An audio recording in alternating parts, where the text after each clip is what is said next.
This episode of Spectre Sound Studios is brought to you by Spectre Digital. Check out Extinction level event today and bring some much needed realism to your program drums. Comparing Gibson to some of the import guitars is like comparing Harley Davidson to a Honda. They both have two wheels, they both will get you there, but you just don't want to be seen on a Honda. Well, I guess that would be true if you're pathetically insecure.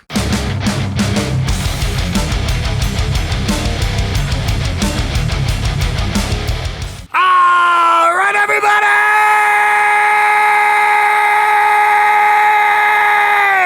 It's Friday. It's time for SMG Viewers Comments. By the time I'm shooting this, I should be somewhere in Switzerland, perhaps. Originally, this weekend was supposed to be the much vaunted return of Thomann Gearhead University, but unfortunately that got canceled. So I got an extra 4 days in Europe to do something with. We're planning to be traveling through Switzerland and the Alps and shit this weekend. Who knows if that's going to happen or something's going to change. We'll see what's up. Anyway, follow my shorts series on my channel and whatnot if you want to keep up with my European channels, because I will be doing fan meetups during all of this, so hope to run into a bunch of you. The show is about you, not about me, so let's get to your comments and questions right now. The Fearless Gear reviews lately is just Glenn going nuts and buying guitars. Not that I'm complaining, keep killing it, Glenn. I am having an absolute blast with Fearless Gear reviews. It's not just guitars. I did do a review on the 5150 Iconic because I thought that would be a very cool video to make. As the time I'm shooting this video, I still haven't aired it yet, so I don't know if you guys could tell the difference between it and the actual 5150. But seriously, in the blind mix shootout, I couldn't fucking tell the difference. I had to get my editor to explain to me where all the changes were, because when you have a double blind test like that, it's very difficult to tell. So that ought to tell you everything you need to know about that 5150 Iconic. It fucking kicks ass. It's a great piece of gear, and if you want to get an awesome tube amp for not a whole lot of money, you might want to seriously consider it. As for more Fearless Gear reviews, yeah, I'm having a blast doing them, so please come by on Monday Mix Reviews and bring a demo or something or a mix I can check out that I can give you feedback on, because all that money just goes right back into the show, and it allows me to do cool things like buy shit and give you an unbiased opinion. The subject came up there a couple weeks ago about doing, guitars maybe under $500, and I might want to do a little bit more of that because I think that's a really cool subject we should do. Who can build the best guitar for under $500? That's a question I want answered. So yes, make sure you subscribe so you get updates for all that crap. And yes, unlike Mr. Harley Rider at the beginning of the show, I really don't give a fuck about the name on the headstock, because that just shows you're a sucker for branding instead of quality. Just go ahead and review all the Vs. Be the V King. This is your destiny. Well, I really do love Vs, and yeah, that might actually be a damn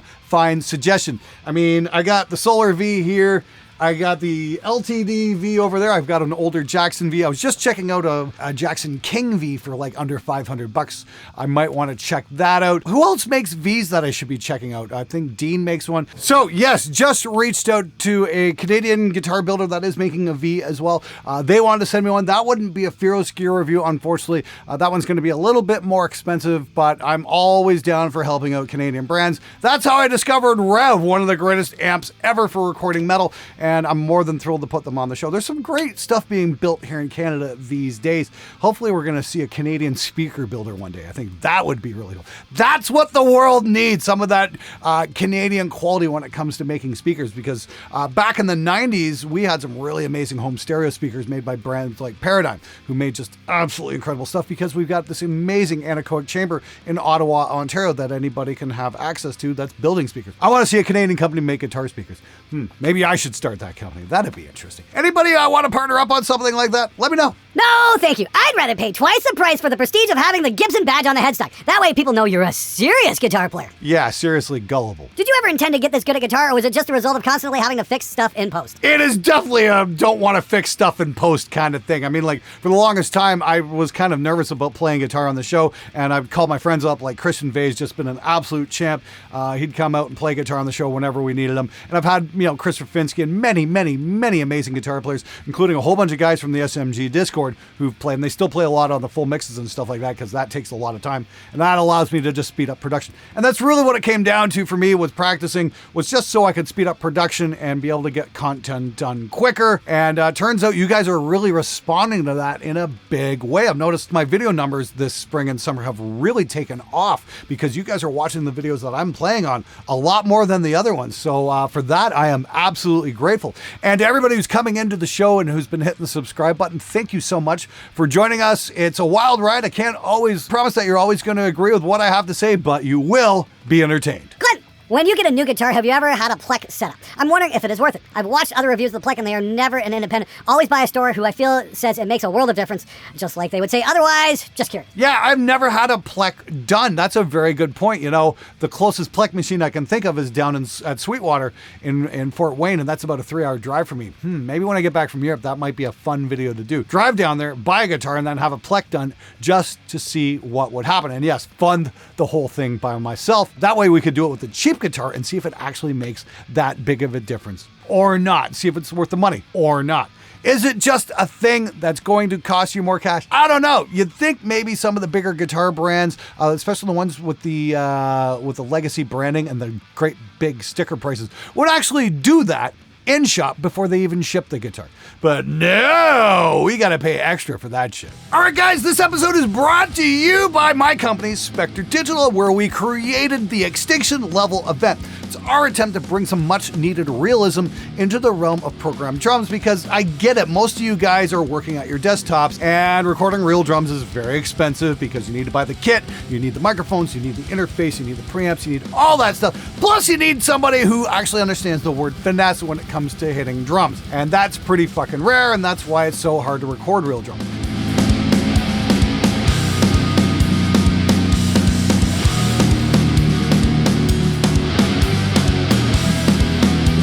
If you're into recording real drums, I'd highly recommend watching my series, How to Record Real Drums. But for those of you guys who are still sitting at your desktop and can't record real drums because of noise issues, hey, we get it. We made Extinction level event just for guys like you.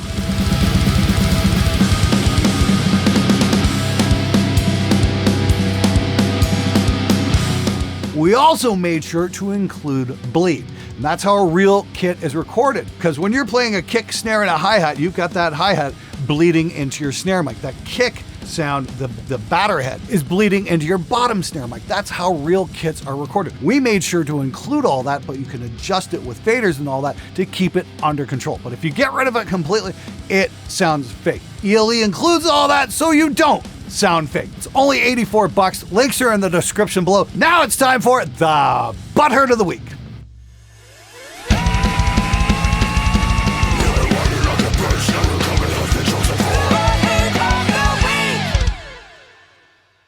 If you don't play Gibson, you are not authentic. It's that simple. Nice SG in your icon shot there. Glad to see you drunk the Kool-Aid. I'm more than fucking thrilled to be a fake guitar player. And all the rest of you fake guitar players out there, good on you guys. Save your fucking money and don't fall for that marketing bullshit. Washburn, really? Once upon a time, Washburn made top-of-the-line pro-level guitars. I played 1980 Chicago Series Flame Maple Candy Apple Red neck through with a Floyd Rose Locky treble. It was at a local music shop in 1987, price tag $2,300. I would not trade this guitar for a dozen top-of-the-line Gibsons. Oh yeah, Washburn used to make incredible guitars. I've got my 1989 29 fret. I did a video on it where I changed out some of the parts on the Floyd that were a little rusted out from excessive use. Yeah, that guitar is absolutely incredible, and here we are, you know, some 33 years later, I've still got it, and it still plays amazing. That was one of the best guitar investments I've ever made. Would I part with it? Absolutely not. Could I probably get more for it than I paid for it? Sure, but you know, it's just kind of a sentimental thing for me at this point. That's the one guitar I don't let anybody play but me. That's mine. I got all the rest of the guitars up here on stands and whatnot. I always get clients come, can I please play that? Yes, if it's on a stand in here, play it. They're meant to be played. But my Washburn, that's mine. If somebody scratched it, I'd have to murder them, and I really don't want to go to jail, so that's why that one stays locked up in its case down in my bedroom. Yeah, whatever happened to Washburn? You know, I know they were going to do a new version of the 29 fret. Not sure whatever happened there. We were talking about doing a video. They were even going to bring me as a consultant on that one, and that never happened. I really hope Washburn gets their shit together, because I do think they build amazing guitars, and I would love to see a resurgence in that brand. That dude that called you a troll and said you make joke music gear reviews has 24 subs after almost 100 videos in 2 years. LMFAO. Think I just found the source of his butthurt. Seriously, my whole band wants to record with you just to get yelled at. We love you just the way you are, man. Thanks so much, Steve. I really do appreciate that, but I am going to stop you right there. Obviously, the guy with the... How many videos did you say that was? 24 subs and almost 100 videos. Okay, that guy's obviously working extremely hard at what he's doing, so I'm not going to mock him there because I can at least appreciate the effort he is making. I would suggest maybe he goes to take some acting classes or something like that to help improve his on-screen persona, because you have to fucking take this bull by both horns and just give it. Otherwise, people are going to go watch something else, something that's maybe going to be a little more entertaining. But believe me, I get it. You get very self-conscious as soon as that red record light goes on, and moving past that can be very difficult.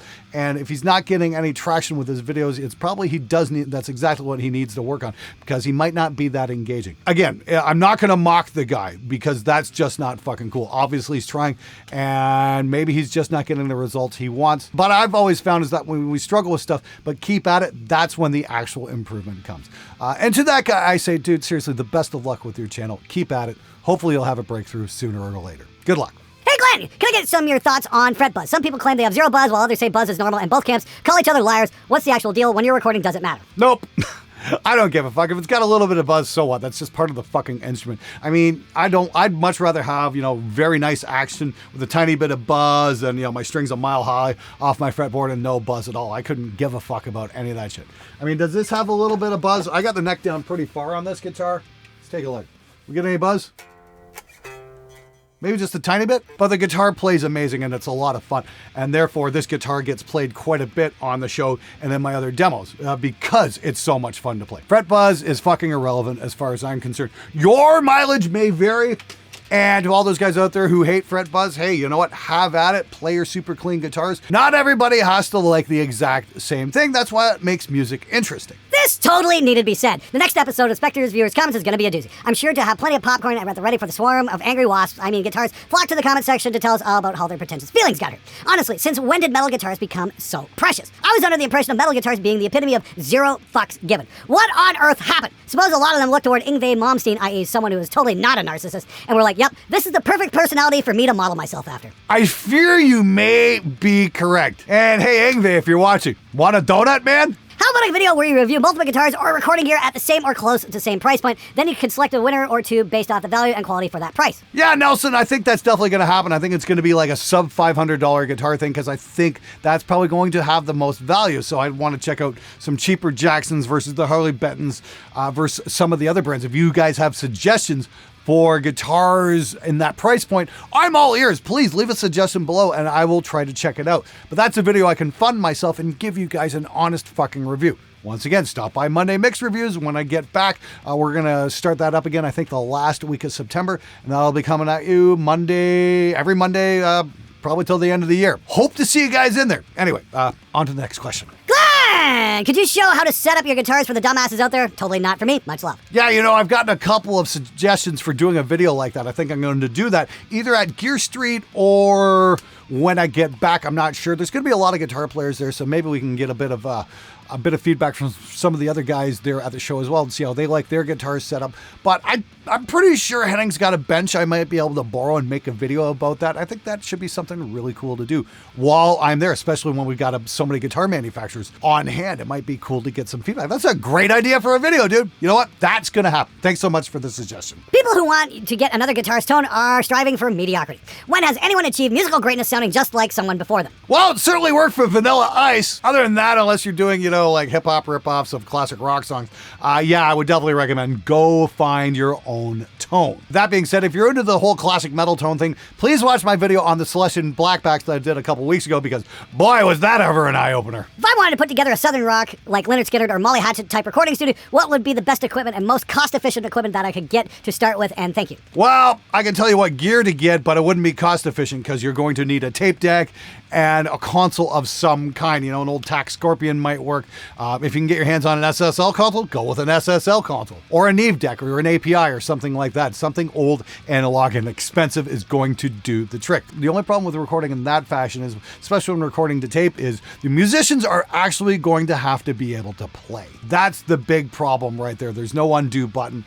You can do punch-ins, but that's about it. So musicians will really have to bring their A game if they want to come into an all analog studio. Oh yeah, and it's not going to be cheap, especially the tape. Will definitely not be cheap, but we'll definitely get you that kind of vibe. Good luck, man. Glenn, could you please give us, or just me, an update on the young person you told us about years ago that was hit by a car while skating home? Thank you. Hey, Gus, thank you very much. Yeah, I covered that right when I started the show, actually. The video was called Justice for Ryan Barron. He was active on the local music scene and was working out in Vancouver, and he was skateboarding home after work one day and was killed in a hit and run. Yes, they eventually did catch the guy, and I've just got the news article in front of me. This is dated September 18th, 2020. They finally got the guy. The hit and run happened in 2016.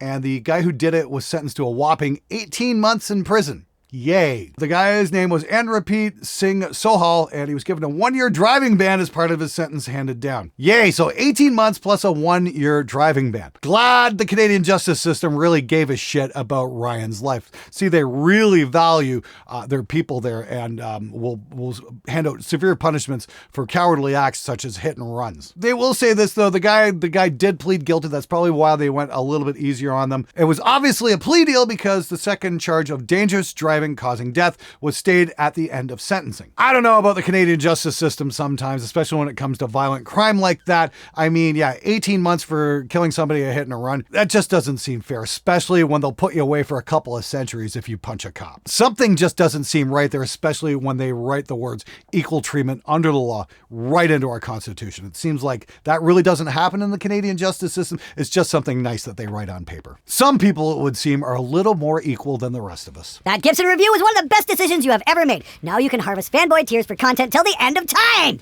If you can say one good thing about them, is that they are definitely persistent. I suppose, yeah, that whole need for product validation was definitely made for some very interesting content this summer. That's for sure. It's a real shame about Gibson. You know, they used to be cool. I don't know what the hell happened. At least Fender's still all right, in my opinion. You know, they're pretty decent people and whatnot. But yeah, Gibson suing everybody. I really lost some respect over that. And then when I bought that Mustaine V with the crap paint job, I really lost pretty much all respect for that brand. Guys, seriously, there's so many better choices out there. If you're shopping for a new guitar, just do yourself a favor and shop around. Don't be insecure like the guy at the beginning of the video and worry about the nameplate. Just worry about how that instrument works in your hands. All right, everybody, that's it for this episode. Thanks for watching, subscribing, all that good stuff. Once again, grab Extinction level event. Links in the description below. It's the most realistic drum library that we could come up with. We're very proud of it, and believe me, I wouldn't be putting my name on it otherwise. Oh, yes, and if you're a new customer to Spectre Digital, if you sign up for our newsletter, I will give you 10% off any single item in the store as your first purchase. So make sure you sign up for that as well. All right, I gotta wrap it up right here. By the time I get back to shooting viewers' comments, I should be back in Canada, hopefully safely and in one piece. Thanks again. I'll see you guys next time.